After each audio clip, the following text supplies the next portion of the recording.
اعوذ باللہ من الشیطان الرجیم بسم اللہ الرحمن الرحیم اما بعد قال الامام الباقر علیہ الصلاۃ والسلام تفقہوا فی الحلال والحرام والا انتم الاعراب صدق اللہ العلی العظیم۔ ایک اہم ترین عنوان جس کی جانب ائمہ علیہم السلام نے بھی بہت زیادہ توجہ دلائی ہے، اور وہ یہ کہ انسان اپنے فقہی معاملات کو درست کرے اور اس کی فہم، اس کی سمجھ بوجھ کو حاصل کرے۔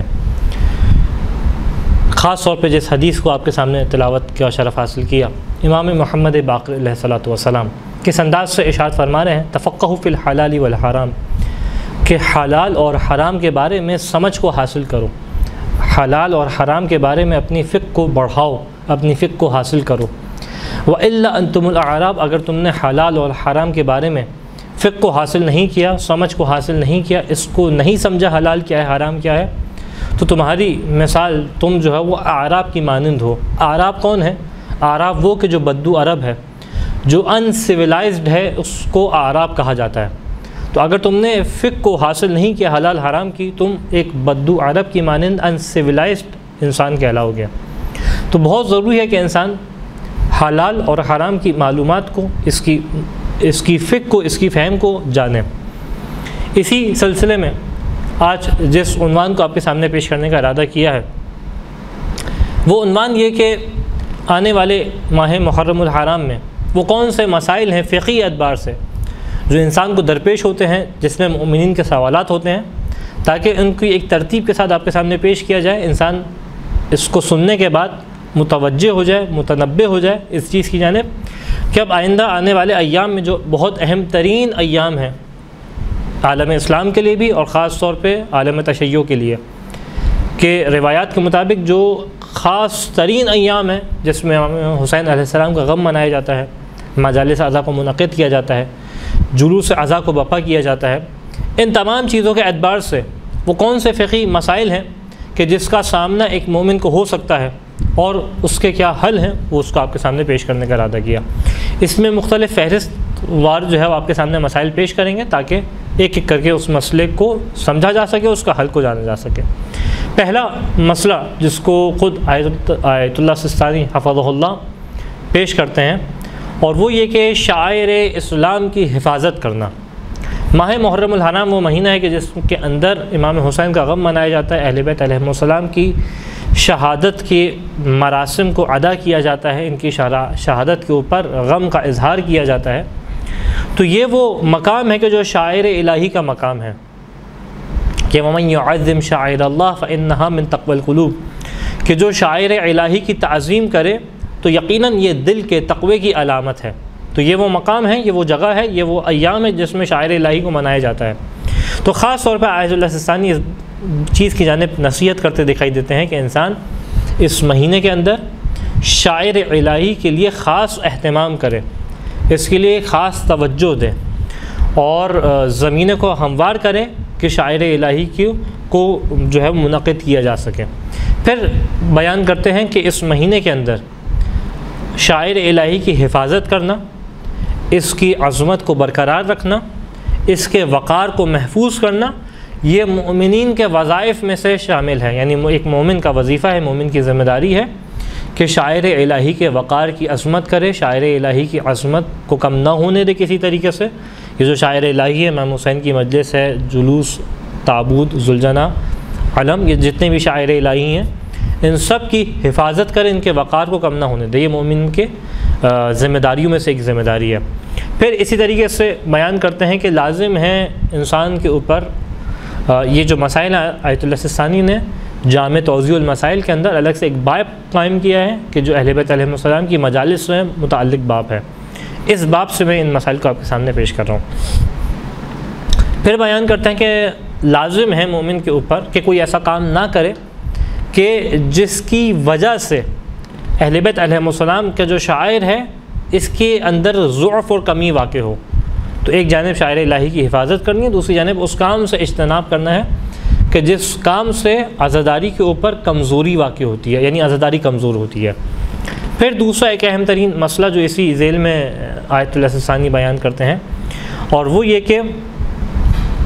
وہ ایونٹس اور وہ محافل کہ جو خوشی کی محافل ہیں، مثال کے طور پہ شادی بیاہ کرنا یا اسی طریقے سے وہ محافل جو بھی خوشی کی محافل شمار کی جاتی ہیں، کیونکہ یہ بھی بہت زیادہ سوال ہے جو ماہ محرم الحرام یا شہادت کے ایام میں پوچھا جاتا ہے۔ خاص طور پہ اس کی تطبیق ماہ محرم الحرام میں ہو رہی ہے، اس کے علاوہ باقی ایام جو شہادت کے ایام ہیں اس کے اندر بھی اس مسئلے کی تطبیق ہوگی۔ اور بیان کرتے ہیں کہ وہ ایونٹس کہ جو خوشی سے متعلق ایونٹس ہیں، شادی بیاہ کا ایونٹ ہو گیا یا اس کے علاوہ کوئی اور ایونٹ، کہتے ہیں کہ اگر ان ایونٹس کو ائمہ علیہم السلام کی شہادت کے ایام یا راتوں میں اگر منایا جائے اور اس کو اس انداز سے بپا کیا جائے کہ اس کی وجہ سے حرمت اس دن کی جو حرمت ہے شہادت کے دن کی، اس حرمت کے اوپر حرف آ رہا ہو تو اس کو کرنا جائز نہیں ہے۔ اگر اس طریقے سے مثال کے طور پہ آپ کوئی شخص جو ہے وہ شب عاشور شادی کر رہا ہو، شادی کی محفل بسائے، یا پہلے 10 دن جو ہوتے ہیں محرم کے اس دن کہ میں شادی کروں گا، اپنے بیٹے کا نکاح کروں گا، اب نتیجہ کیا ہوگا کہ خود عرفاً یہ چیز جو ہے وہ خلاف ہوگی کس کے، اس بات کے کہ جو شاعر الہی ہیں یہ دن کی عظمت جو ہے اس کے خلاف ہوگی کہ یہ تو غم کے ایام ہے اور تم کیا کام کرو، شادی کی جو ہے محفل منعقد کر رہے ہو، نتیجتاً یہ چیز حرام ہوگی۔ دوسرا اہم ترین مسئلہ جو ماہ محرم میں پیش آتا ہے کہ جو انسان عمل کر رہا ہوتا ہے لیکن اس کے استحباب کا معلوم نہیں ہوتا، اور وہ ہے سیاہ لباس پہننا، کالا لباس پہننا۔ نہ صرف یہ کہ مسادی کے عزاداری کے اندر شامل ہے، بلکہ کیونکہ مسادی کے عزاداری کے اندر شامل ہے تو آیت اللہ ثانی بیان کرتے ہیں کہ مستحب بھی ہے، اور نہ صرف مستحب ہے بلکہ اس کی بہت زیادہ تاکید ہے جو بیان وارد ہوئی ہے اس فعل کی، یعنی اس فعل کی کہ جو مسادی کے عرفی عزاداری کے اندر شامل ہوں۔ تیسرا اہم ترین مسئلہ جو ماہ محرم الحرام میں پیش آتا ہے وہ یہ کہ انسان ریاکاری سے بچے، دکھاوے سے بچے۔ بیان کرتے ہیں کہ مجالس اعضاء میں کو منعقد کرنے میں، عزاداری کو منعقد کرنے میں اگر انسان ریاکاری کی خاطر کر رہا ہے، دوسروں کو دکھانے کے لیے کر رہا ہے تو یہ فعل جائز نہیں ہے۔ یعنی آپ مجلس اعضاء کو منعقد کر رہے ہیں، ایک دفعہ نیت یہ ہے کہ امام حسین کی بارگاہ میں، شہزادی کی بارگاہ میں اس مجلس کو منعقد کر رہا ہوں تاکہ تقرب الہی حاصل ہو سکے، خدا کی قربت کو حاصل کیا جا سکے، ایک دفعہ یہ نیت ہے، یہ نیت ہے جو فعل بہت اچھا ہے۔ لیکن اس کے برخلاف اگر نیت کچھ اور ہے، نیت یہ ہے کہ میں اس فعل کو منعقد کروں تاکہ میری پرسنل واہ واہ ہو، لوگ کہیں کتنا بڑا عزادار ہے، کتنا ماشاءاللہ جو ہے کتنی بڑی مجلس کو منعقد کیا ہے۔ اگر ریاکاری کی نیت ہے، دوسروں کو دکھانے کی نیت ہے، مثال کے طور پہ نماز میں کوئی شخص اچھی آواز سے سورہ کو پڑھ رہا ہو اس خاطر کہ لوگ اس کی واہ کریں، دوسروں کو دکھانے کے لیے اچھی آواز سے پڑھ رہا ہو، تو جس طریقے سے نماز باطل ہو جاتی ہے، نماز میں جائز نہیں ہے، عزاداری میں بھی جائز نہیں ہے۔ اسی طریقے سے لیکن اس مسئلے کی ایک شق میں ایک اور مسئلہ بھی بیان کرتے ہیں کہ بالفرض مصائب پڑھے جا رہے ہیں، مرثیہ پڑھا جا رہا ہے، نوحہ پڑھا جا رہا ہے، اور انسان کی کیفیت ایسی ہے کہ آنکھوں سے آنسو نہیں آ رہے، لیکن لوگوں کو دکھانے کے لیے یا اپنے اوپر جو ہے وہ اس کیفیت کو طاری کرنے کے لیے یہ رونے کی سی شکل بنائے، جس کو عربی کے اندر طباقہ کہتے ہیں، جو کہ روایات کے اندر بھی لفظ وارد ہوا ہے، من بقا او ابقا او طباقہ، جو امام حسین کے اوپر روئے، رولائے یا رونے سی کیفیت بنائے۔ تو بیان کرتے ہیں کہ اگر ہاں کوئی طباقہ کر رہا ہے، کوئی رونے سی کیفیت بنا رہا ہے جو کہ ظاہر کر رہا ہے، ابھی اس کی آنکھوں میں آنسو نہیں آئے ہیں، لیکن اس کرنے کا مقصد جو ہے وہ خدا کی قربت کو حاصل کرنا ہے، نہ یہ کہ لوگوں کو دکھانا ہے، اگر اس طریقے سے کرے تو یہ ریاکاری کے اندر شامل نہیں ہے، بلکہ نہ صرف ریاکاری کے اندر شامل نہیں ہے، یہ جو ہے وہ رجحان شرعی رکھتا ہے، یعنی شرعی اعتبار سے بہت پسندیدہ فعل ہے کہ امام حسین کے اوپر رونے سی کیفیت کو طاری کیا جائے، لیکن لوگوں کو دکھانے کے لیے نہیں، خداوند متعال کی بارگاہ میں اس فعل کو انجام دینے کے لیے۔ اس کے علاوہ جو چوتھا اور اہم ترین مسئلہ جو ماہ محرم الحرام کے اندر پیش آتا ہے اور جس کے متعلق متعدد سوالات کیے جاتے ہیں، وہ یہ کہ نوحے کے اندر جو نوحے پڑھے جاتے ہیں، اب بدقسمتی سے اس کی طرز بعض اوقات گانوں کی طرز کے اوپر ہوتی ہے، تو کیا آیا ایسے نوحے کو سننا جائز ہے کہ جس کی طرز گانے کے اوپر ہو، یا ایسے نوحے سے اجتناب لازم ہے؟ اب اس مسئلے کو سمجھنے کے لیے ایک مختصر سی تمہید ہے جو آپ کے سامنے پیش کروں گا۔ دو چیزیں ہیں جو کسی بھی پڑھی جانے والی چیز کے اندر اس کو حرام کرنے کا سبب بنتی ہیں۔ ایک اس کا غنا ہونا، یعنی غنا کس کو کہتے ہیں؟ غنا کہتے ہیں وہ شاعری یا وہ کلام، چاہے وہ شاعری کی صورت میں ہو چاہے نثر کی صورت میں ہو، وہ کلام کے جس کے اشعار لہو و لعب کی جانب ہوں، یعنی جس کے اشعار جو ہیں وہ، یا جس کے کلام چاہے اشعار ہیں چاہے نثر ہے، دونوں صورتوں میں جس کے الفاظ کا چناؤ، جس کے الفاظ کا انتخاب، جس کے جملے لہو و لعب کی جانب ہوں، یعنی بے راہ روی کی جانب ہوں، گمراہی کی جانب ہوں، عشق و عاشقی ہے مثال کے طور پہ، شرک ہے مثال کے طور پہ، خدا سے دوری ہے، تصوف کا نظریہ ہے، یعنی وہ چیزیں کہ جو لہو و لعب اور بے راہ روی اور گمراہی کی جانب ہوں، جس کے الفاظ وہ اس کلام کا پڑھا جانا کسی بھی ٹون میں ڈھال کے اس کو حرام قرار دیا ہے، چاہے کوئی بھی لحن ہو۔ ایک مسئلہ ہے غنا کا۔ دوسرا مسئلہ ہے موسیقی کا۔ موسیقی یعنی وہ ترنم، وہ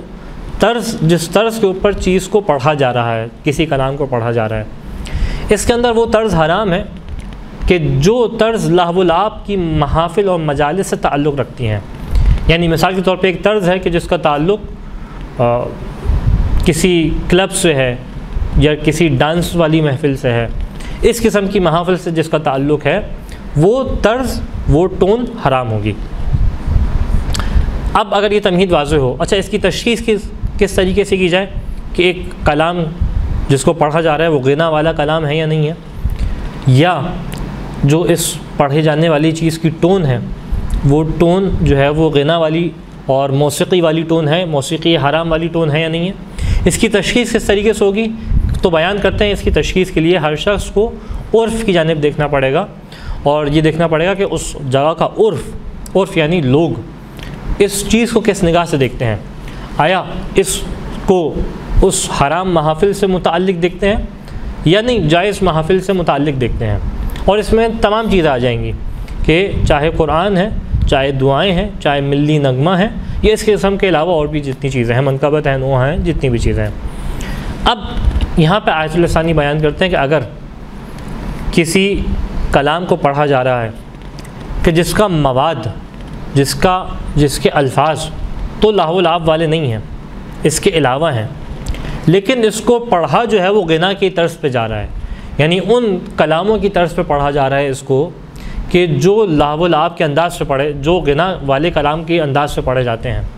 مثال کے طور پہ جو گانے رائج ہیں ان گانوں کی طرز کے اوپر کسی کلام کو پڑھا جائے، اب یہ چاہے نوحہ ہے، چاہے یہ قرآن ہے، چاہے دعائے کمیل ہے، کوئی بھی دعا ہے، کوئی بھی اذان ہے، کچھ بھی ہے، اگر اس کو اس طرز پہ پڑھا جا رہا ہے تو اس کی دو صورتیں ہیں۔ پہلی صورت یہ ہے کہ پڑھی جانے والی چیز قرآن ہے، ذکر الہی ہے یا دعا ہے۔ اگر یہ چیزیں ہیں تو یہاں پہ آیت اللہ ثانی اپنا فتویٰ بیان کرتے ہیں، کہتے ہیں فتوے کی بنا پہ یہ چیز حرام ہے، یعنی اس کو سننا حرام ہے، یعنی نعوذ باللہ من ذالک۔ اگر کوئی قرآن کو اس لحن میں پڑھے، اس طرز میں پڑھے کہ جس طرز میں گانوں کو پڑھا جاتا ہے، اس میں سے کسی خاص کی طرز پہ، یا ایک نوعی طرز ہے گانوں کی، اس طرز کے اوپر پڑھ رہا ہے، یا نعوذ باللہ من ذالک کسی دعا کو اس طرز سے پڑھ رہا ہے کہ جو گانوں کی طرز ہے، تو یہ فتویٰ آیت اللہ ثانی کی جانب سے حرام ہے۔ دوسری بات کرتے ہیں کہ اگر پڑھی جانے والی چیز قرآن اور دعا نہیں ہے بلکہ اس کے علاوہ کوئی اور کلام ہے، مثال کے طور پہ نوحہ ہو گیا، مرثیہ ہو گیا، منقبت ہو گیا، جو کہ قرآن اور دعا اور ذکر الہی اس انداز سے نہیں ہے، لیکن جو ہے وہ مختلف اور چیزیں ہیں، تو یہاں پہ آیت اللہ ثانی بیان کرتے ہیں کہ اگر اس کو غنا کی لحن پہ پڑھا گیا ہے، اس لحن پہ پڑھا گیا ہے کہ جس لحن پہ غنا اور اس قسم کی چیزوں کو پڑھا جاتا ہے، اگر اس لحن کے اوپر ہے تو یہ احتیاط واجب کی بنا پہ حرام ہے۔ احتیاط واجب کا مطلب کیا ہے کہ یہاں پہ مکلف کے پاس، تقلید کرنے والے کے پاس دو آپشن ہے، آیت اللہ ثانی کی اس احتیاط کے اوپر عمل کر لے یا فل عالم کی رعایت کرتے ہوئے دوسرے مجتہد کی جانب رجوع کرے۔ یہ ایک مسئلہ ہو گیا۔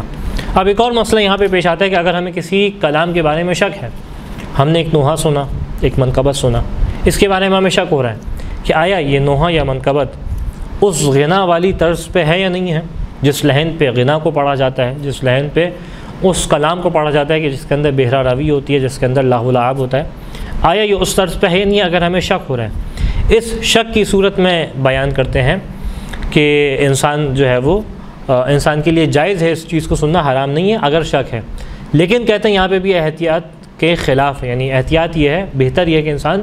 اس کلام سے بھی اجتناب کرے جس کلام میں اس کو شک ہو رہا ہے، لیکن اس کے لیے سننا اس قسم کے کلام کو جائز ہو جائے گا۔ یہ مسئلہ ہے اس سے متعلق کہ اگر کسی نوحے کے اندر ہمیں محسوس ہو کہ اس کے اندر موسیقی اور اس کے اندر غنا کی طرز آ رہی ہے، تو اگر شک ہے تو اس صورت میں جائز ہے۔ اگر یقین ہے صورت میں کہ ہاں یہ تو اسی گانے کی طرز کے اوپر ہے یا یہ اس طرز کے اوپر ہے جس طرز کے اوپر گانے ہوتے ہیں، تو اس صورت میں احتیاط واجب کی بنا پہ یہ فعل حرام ہو جائے گا اس کو سننا۔ اس کے بعد جو اہم ترین ایک مسئلہ پیش آتا ہے ماہ محرم الحرام کے اندر، اور جس کو خاص طور پہ آیت اللہ سستانی نے اپنے اس باب کے اندر بھی نقل کیا، پیش کیا، کہ جس کے اندر عزاداری سے متعلق اور مراسم میں محافل مجالس سے شہادت اہل بیت علیہم السلام سے متعلق مسائل کو پیش کیا، اور وہ یہ ہے کہ خواتین جب پڑھ رہی ہوں، چاہے نوحہ پڑھ رہی ہیں، چاہے مرثیہ پڑھ رہی ہیں، چاہے منقبت پڑھ رہی ہیں، یعنی محرم سے متعلق بھی ہے، محرم کے علاوہ سے متعلق بھی ہے، جب یہ پڑھ رہی ہوں تو ان کی آواز نامحرم کے کانوں میں پہنچتی ہے۔ تو اب یہاں پہ سوال کہ کیا خاتون کی آواز کا، وہ بھی جب کسی لحن والی چیز کو، کسی طرز والی چیز کو پڑھ رہی ہو، چاہے اجتماعی صورت میں ہے چاہے انفرادی صورت میں ہے، یعنی اس سے فرق نہیں پڑتا، یعنی 3-4 خواتین مل کے کسی چیز کو پڑھ رہی ہیں یا ایک خاتون پڑھ رہی ہے، تو یہاں پہ سوال ہے کہ جب یہ آواز مثال کے طور پہ مائک کے ذریعے سے کسی مرد کے کان میں جا رہی ہے تو کیا یہ جائز ہے یا حرام ہے، اس کا کیا مسئلہ ہے؟ تو یہاں پہ آیت اللہ سستانی حفظہ اللہ بیان کرتے ہیں کہ جب خواتین کی آواز جو نوحہ مرثیہ خوانی کرتے ہوئے نامحرم کے کانوں میں جا رہی ہو، تو اس میں اگر کچھ چیزیں ہیں تو یہ حرام ہو جائے گی، اور اگر یہ پرٹیکولر چیزیں نہیں ہیں جو اس کو ابھی بیان کروں گا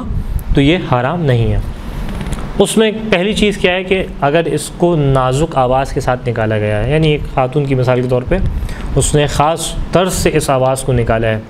کہ جس آواز کے سبب سے جب یہ کسی نامحرم کے کان میں جائے گی تو اس کے لیے اس کے اندر جو ہے وہ شہوت کو ابھارنے کا سبب بنے گی،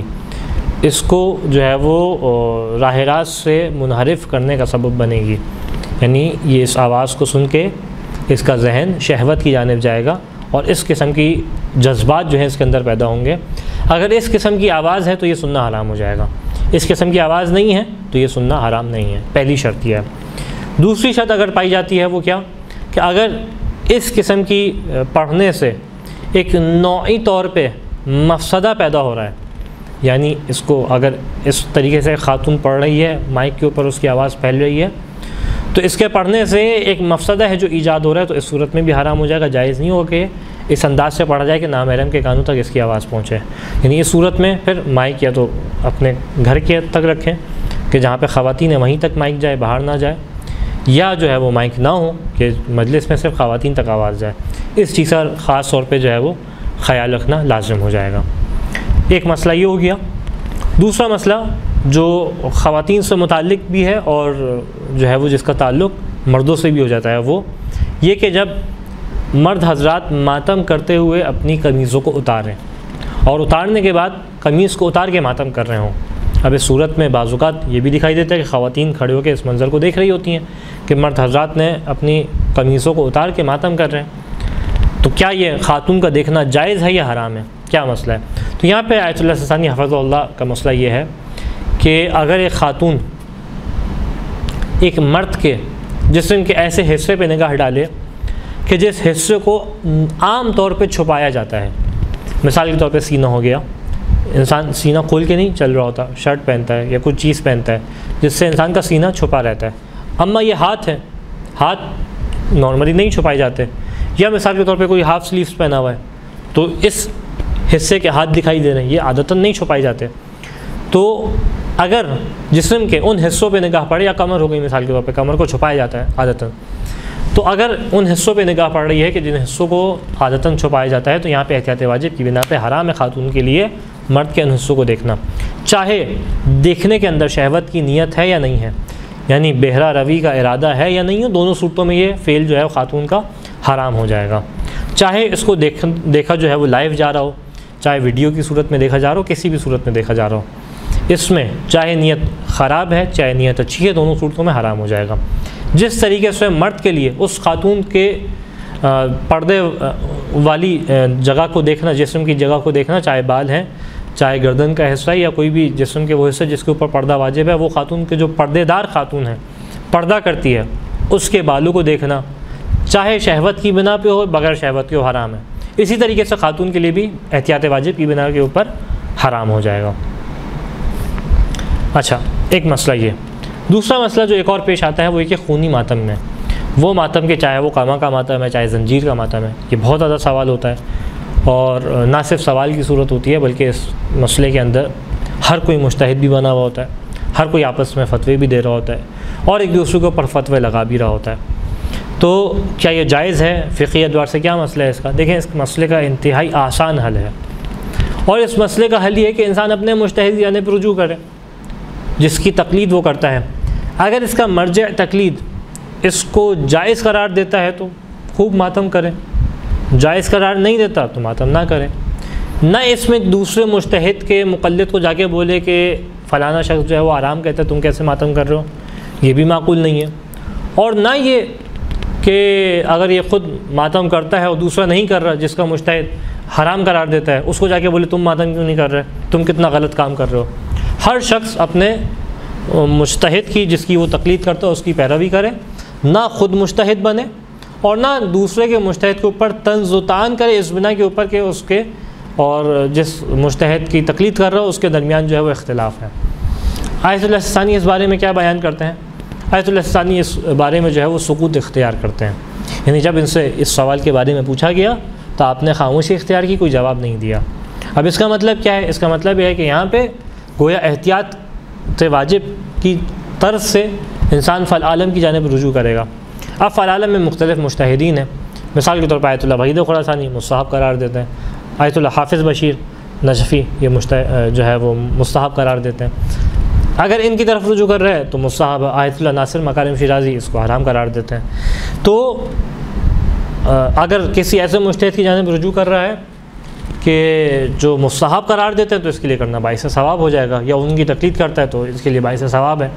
اور اگر کسی ایسے مجتہد کی جانب رجوع کر رہا ہے یا ان کی تقلید کر رہا ہے کہ جو حرام قرار دیتے ہیں تو اس کے لیے حرام ہو جائے گا۔ اس میں دوسرے کو بولنے کی ضرورت نہیں ہے، خاص طور پہ تنبیہ ہے۔ ہاں البتہ خونی ماتم کے اندر ایک شرط جو تقریباً مجتہدین بیان کرتا ہے، الاسانی بھی بیان کرتے ہیں، وہ یہ ہے کہ اس انداز سے ماتم نہ کرے، چاہے قامہ کا ماتم ہے چاہے زنجیر کا ماتم ہے، کہ جس سے جسم کا کوئی حصہ ناقص ہو جائے، اس کے ناقص ہونے کا خوف ہو۔ مثال کے طور پہ اس انداز سے کوئی شخص قامہ لگائے کہ اس کی آنکھ ضائع ہو جائے گی، اس کو معلوم ہے، یعنی کسی لیے خاص بیماری ہے کہ اس کو پتہ ہے کہ میں قامہ ماروں گا تو میری آنکھ ضائع ہو جائے گی، تو اس کے لیے حرام ہو جائے گا۔ یا کوئی زنجیر کا ماتم اس انداز سے کر رہا ہے کہ اس کو معلوم ہے کہ اس کے، مثال کے طور پہ کسی کو جو ہے وہ لو بلڈ پریشر کا مسئلہ ہے، مثال کے طور پہ، یا کوئی بھی اور مسئلہ ہے کہ جس کو پتہ ہے کہ میں ماروں گا، جو عادتاً اس طریقے سے نہیں ہوتا، ایک دو کٹ لگنے سے کوئی مرتا نہیں ہے، یا کسی کا جسم ناقص نہیں ہوتا، کسی کا عضو ناقص نہیں ہوتا، کسی کے اس انداز سے نہیں میڈیکلی کوئی بڑا مسئلہ نہیں پیش آتا، لیکن اگر کسی کا مسئلہ پیش آ رہا ہے یا کوئی اس انداز سے کر رہا ہے کہ اس کا یہ مسئلہ پیش آ جائے گا تو اس کے لیے حرام ہو جائے گا، اگرچہ یہ آغا ثانی کی تقلید میں، کسی اور کی تقلید میں۔ اکثر مجتہدین اس مسئلے کے اندر آ کے اس کو حرام قرار دیتے ہیں۔ اس کے علاوہ ایک اور اہم ترین مسئلہ جو ماہ محرم الحرام کے اندر پیش آتا ہے وہ یہ کہ مومن کو اذیت پہنچانا حرام ہے، مومن کو اذیت پہنچانا حرام ہے۔ اب اگر کوئی مجلس اعضاء کو اس طریقے سے منعقد کر رہا ہے کہ مثال کے طور پہ گلی کے ایک کونے میں مجلس ہو رہی ہے اور 4 گلیاں چھوڑ کے اس کی آواز جا رہی ہے، مثال کے طور پہ، اب جس کی وجہ سے فرض مسئلہ یہ ہے کہ ایسا کرنے کی وجہ سے مومن کو اذیت ہو رہی ہے۔ ایک دفعہ انسان اپنے گھر پہ کرتا ہے، نارمل سا مائک لگایا ہوا ہے، اتنی خاص اذیت نہیں ہو رہی، لیکن اگر اس انداز سے کر رہا ہے کہ مومن کو اذیت ہو رہی ہے تو مومن کو اذیت پہنچانا حرام ہو جائے گا، اس کا یہ فعل حرام ہو جائے گا۔ تو لازم ہے کہ جب مجالس اعضاء کو منعقد کریں، جلوس اعضاء کو منعقد کریں، اس چیز کا خاص خیال رکھیں کہ اس انداز سے کریں جو ایک نارمل طریقہ ہے، ایسا نہ ہو کہ آپ خاص اس طریقے سے کریں کہ جس کے اندر الگ سے مومنین کو اذیت کا سبب بن رہے ہوں۔ ایک اور اہم ترین عنوان کہ جس کا براہ راست تعلق تو محرم الحرام سے نہیں ہے، لیکن گزشتہ 3-4 سالوں میں اس انداز سے معاملات پیش آئے کہ اب یہ بھی مورد ابتلا ہو گیا ہے، اگرچہ ان مسائل کو محرم الحرام کے اندر مورد ابتلا نہیں ہونا چاہیے تھا، یعنی ان مسائل کا پیش نہیں، یہ مسائل پیش نہیں آنے چاہیے تھے، لیکن جب کیونکہ اس طریقے سے معاملات ہو رہے ہیں تو یہ مسائل پیش آ رہے ہیں۔ اور وہ یہ کہ پہلے تو محرم الحرام کے اندر صرف اغیار کی جانب سے، وہ کہ جو اہل بیت علیہ السلام کے چاہنے اور ماننے والے نہیں ہیں، امام حسین کا غم مرنے والے نہیں ہیں، اور اس کے اندر اہل سنت شامل نہیں ہے۔ اہل سنت تو امام حسین کا غم کرتے ہیں، امام حسین کے اوپر آنسو بہاتے ہیں، مجالس اعضاء کے اندر شرکت کرتے ہیں، جلوس اور علم و تابوت کو اپنے گھروں میں لگاتے ہیں۔ لیکن ایک خاص ایک فرقہ ہوتا تھا جس کی بنا کے اوپر جو خاص طور پہ شیعوں کے خلاف ہوتا تھا، شیعوں کے خلاف باتیں کرتا تھا، پروپیگنڈا کرتا تھا اور مجالس اعضاء کے انعقاد کے اندر مشکلات پیدا کرتا تھا۔ لیکن گزشتہ کئی سالوں سے 3-4 سالوں سے یہ دیکھنے میں آیا کہ جیسے ہی ماہ محرم الحرام آتا ہے فوراً کسی خطیب کی کوئی ویڈیو آتی ہے، اس کا کوئی کلپ آتا ہے، پھر کسی اور خطیب کا کوئی کلپ آتا ہے، اور ان کے چاہنے اور ماننے والے آپس میں دستوں گریبان ہو جاتے ہیں اور ایک دوسرے کے خلاف جو ہے وہ زبان بھی چل رہی ہوتی ہے، تہمتیں بھی چل رہی ہوتی ہیں، غیبتیں بھی چل رہی ہوتی ہیں، ایک مومن کی عزت کو پامال بھی کیا جا رہا ہوتا ہے۔ تو ان موارد میں فقہی اعتبار سے کیا مسئلہ ہے جو جس کی رعایت کرنا لازم ہے، کہ جس کی اگر رعایت نہ کی جائے تو انسان حرام کے اندر شکار ہو سکتا ہے۔ فقہی اعتبار سے بھی ان مسائل کو حل ہونا چاہیے۔ تو اس کے اندر جو سب سے پہلا ایک جو گناہ سرزد ہو سکتا ہے وہ یہ کہ مومن کے اوپر تہمت لگانا جائز نہیں ہے۔ تہمت کا مطلب کیا ہے کہ ایک شخص سے کسی ایسے عیب کو منسوب کرنا کہ جس کا منسوب کرنا اس سے ناروا ہے، اور سزاوار نہیں ہے۔ یعنی ایک شخص جھوٹ نہیں بولتا، آپ بولیں وہ جھوٹ بول رہا ہے۔ یا مثال کے طور پہ جو ہمارے یہاں مشہور چیز ہے، ایک شخص کہ جو پیسے لے کے اپنا دین نہیں بیچتا، آپ کے نزدیک ثابت نہیں ہے، آپ کا نظریاتی اختلاف ہے لیکن آپ کو نہیں پتہ کہ وہ پیسے لے کے اپنا دین بیچ رہا ہے، آپ اس کو بولیں کہ یہ پیسے لے کے اپنا دین بیچ رہا ہے، اس کا مطلب کیا ہو گیا؟ آپ تہمت لگا رہے ہیں۔ تہمت کا مومن کے اوپر حرام ہے، یعنی وہ چیزیں ہیں، ریڈ باؤنڈریز ہیں جو خدا نے مومن کو عزت دی ہے۔ تو انسان خاص طور پہ ماہ محرم الحرام کے اندر اگرچہ نظریاتی اختلاف ہو سکتے ہیں، کسی کی بات آپ کو نہیں سمجھ میں آ رہی ہو سکتا ہے، لیکن اس بنا کے اوپر اگر خدا نہ خواستہ آپ نے تہمت لگائی تو آپ بھی حرام کے شکار ہو جائیں گے۔ دوسرا جو عنوان اس کے اندر بہت اہم ترین عنوان ہے وہ ہے وجاء مومن، یعنی مومن کی آبرو ریزی کرنا، مومن کے عیوب کو بیان کرنا، اور مومن کی جو ہے وہ شدت کے ساتھ آ کے مذمت کرنا اس انداز سے کہ اس کی جو ہے وہ آبرو ریزی ہوتی ہو، یہ اس کے جو ہے وہ عیوب کا بیان ہوتا ہو، یہ بھی کیا ہے؟ حرام ہے۔ یعنی ایک تو مومن کی غیبت حرام ہے، اور ایک اسی انداز سے غیبت کے انداز سے اس کے عیوب کو اس طریقے سے بیان کرنا کہ جو وجاء مومن کا سبب بنتا ہو، اس کی ذلت کا سبب بنتا ہو، یہ فعل بھی کیا ہو جائے گا؟ حرام ہو جائے گا۔ البتہ آیت اللہ ثانی یہاں پہ آ کے ایک ایکسیپشن لگاتے ہیں، اور ایکسیپشن یہ ہے کہ ہاں اگر مصلحت عمومی کا تقاضا یہ ہے کہ ایک فاسق شخص ہے کہ جس کی اگر عیوب کو بیان نہیں کیا، اس کی برائی نہیں لوگوں کو بتائی کہ یہ شخص فاسق ہے مومنین کو، تو ایک بڑی بدعت اور بڑے جو ہے وہ خطرے کا شکار ہے، تو اس صورت میں یہ چیز جائز ہو جائے گی۔ لیکن مصلحت ایک نارمل سینیریو کے اندر آپ کو کسی کو بات سمجھ نہیں آئی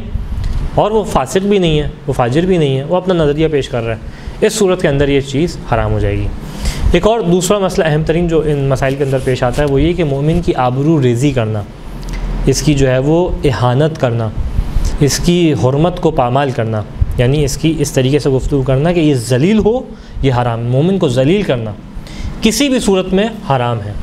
یعنی ذلیل نہیں کر سکتا مومن کو، خاص طور پہ وہ مومن کے استخفاف مومن، یعنی کسی مومن کو کم اس کے جو ہے وہ قد کو کم کرنا، اس کی آ کے جو ہے وہ اس کی آبرو ریزی کرنے اس انداز سے کہ اس کا لیول کم ہو، اس کی جو مقام اللہ نے اس کو دیا وہ اس میں کے اندر کمی واقع ہو، خاص طور پہ اگر فقیر ہے۔ آیت اللہ ثانی کہتے ہیں کہ اگر یہ فقیر ہے تو اور خاص طور پہ یہ حرام ہو جائے گا۔ تو بس مومن کی آبرو ریزی بھی اس صورت کے اندر حرام ہو جائے گی، یعنی آپ کا کسی سے اختلاف ہے تو آپ آ کے بیان کر دیں کہ میں اس بات سے راضی نہیں ہوں، مثال کے طور پہ جو فلاں خطیب نے بات کہی ہے یہ بات ایسے ہونی چاہیے تھی، یہ بات اس طریقے سے نہیں کی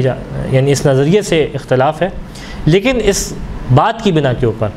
اس کی آبرو ریزی کی جائے، اس کی جو ہے وہ توہین کی جائے، اہانت کی جائے، یہ فعل کیا ہو جائے گا؟ حرام ہو جائے گا۔ اسی طریقے سے آیت اللہ ثانی بیان کرتا ہے مومن کے اوپر لعن کرنا حرام ہے، یعنی ایک خطیب نے مثال کے طور پہ کوئی بات پڑھی، آپ کو بات نہیں سمجھ میں آئی، آپ نے اس بنا کے اوپر کہ آپ کو بات سمجھ نہیں آئی، آپ نے اس کے اوپر لعنت کرنا شروع کر دی۔ مومن کے اوپر لعنت کرنا حرام ہے، یہاں تک کہ بیان کرتے ہیں کہ احتیاط واجب کی بنا پہ اگرچہ مومن جو ہے وہ فاسق ہے،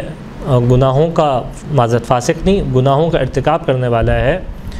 اور واجبات کو چھوڑنے والا ہے، ایسے مومن کے اوپر لعنت کرنا بھی احتیاط واجب کی بنا کے اوپر حرام ہے۔ اسی طریقے سے ایک اور جو اس مسئلے کے اندر مسئلہ پیش آتا ہے وہ یہ کہ مومن کو ڈرانا دھمکانا، یعنی وہ شخص کہ مومن جب ہم کہہ رہے ہیں تو یہاں پہ مراد کون ہے؟ وہ کہ جو مولا کائنات علیہ السلام کی علیہ السلام کی 12 اماموں کی ولایت و امامت کا قائل ہو، ایسے میں کسی مومن کو ڈرانا دھمکانا، اس کی جان کا، اس کی مال کا، اس کے گھر والوں کا خوف اس کو دلانا، یہ بھی کیا ہے؟ حرام ہوگا، یہ فعل انجام دینا بھی حرام ہے۔ تو خاص طور پہ ان مسائل کے مد نظر رہتے ہوئے انسان کوشش کرے کہ